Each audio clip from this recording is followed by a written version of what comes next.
سلام، اوس هم د 11 بجو خبرونه. کورنۍ چارو وزارت وایي د پنجشیر ولایت لپاره طالبان نومول شوی مرستیال والي په کاپیسا کې ووژل شو. دا کس چې عبدالاحد نومیده او په ذوالفقار مشهور و، تېره شپه د کاپیسا ولایت د نجراب ولسوالۍ په آهنګرانو سیمه کې د پولیسو په ځانګړو عملیاتو کې وژل شوی دی.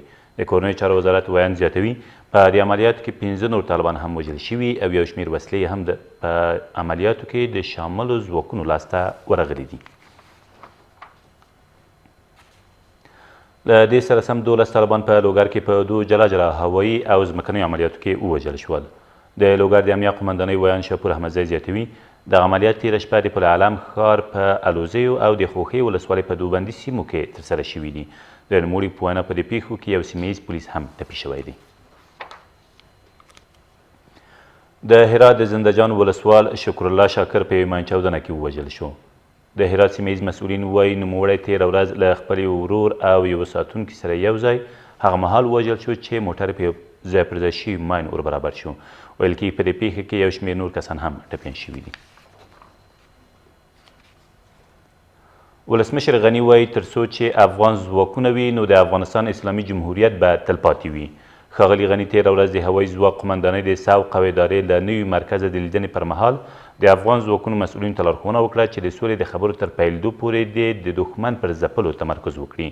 د نوموړي په وینا له افغان ځواکونو سره د همکارۍ، تمویل او تجهیز په برخو کې شوې نړیوالې ژمنې او تړونونه لا هم پر خپل ځای دي. مخکینی ولسمشر حامد کرزي یو ځل بیا د افغانستان په اړه د امریکا د ولسمشر د مکررو خبرو په غبرګون کې خپل اعتراض څرګند کړ. ډونالډ ټرمپ 2 ورځې مخکې یو ځل بیا ویلي چې کولی شي په 4 ورځو کې په افغانستان کې د امریکا په جګړه کې بریا خپله کړي، خو نه غواړي 10 میلیونه کسان ووژل شي. ښاغلي کرزي تېره ورځ د افغانستان لپاره د ملګرو ملتونو له استازي تدامي چیاموماتو سره په کتنه کې له نوموړي وغوښتل چې په دې برخه کې د افغان ولس اندېښنې د ملګرو ملتونو لوی منشي ته ورسوي. د امریکې ولسمشر 14 ورځې مخکې هم په ډاډ کړې وه چې کولی شي افغانستان د نقشې له مخې لرې کړي، چې دا څرګندونې یې هم د افغان ولس له توند غبرګون سره مخ شوي. 3 پولیسان په فراه ښار کې له بار وړونکو موټرو په غیر قانوني توګه د پیسو اخیستو پر مهال د دغه ولایت د والي له لوري ونیول شول. د فراه والي محمد شعیب ثابت وایي دغه کسان تېره ورځ د فراه ښار په ننګاب سیمه کې په داسې حال کې نیول شوي چې په شخصي جامو کې له بار وړونکو موټرو پیسې اخیستې. نوموړي له عدلي او قضایي بنسټونو وغوښتل چې نیول شویو کسانو ته سخته سزا ورکړي څو د نورو لپاره عبرت شي.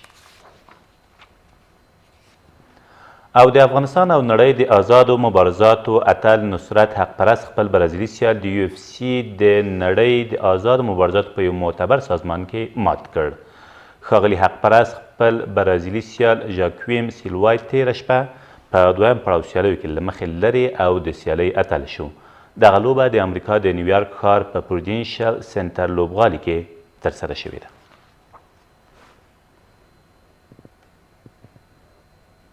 دا تر دې مهاله وروستي خبرونه، تر بیا مو الله امد.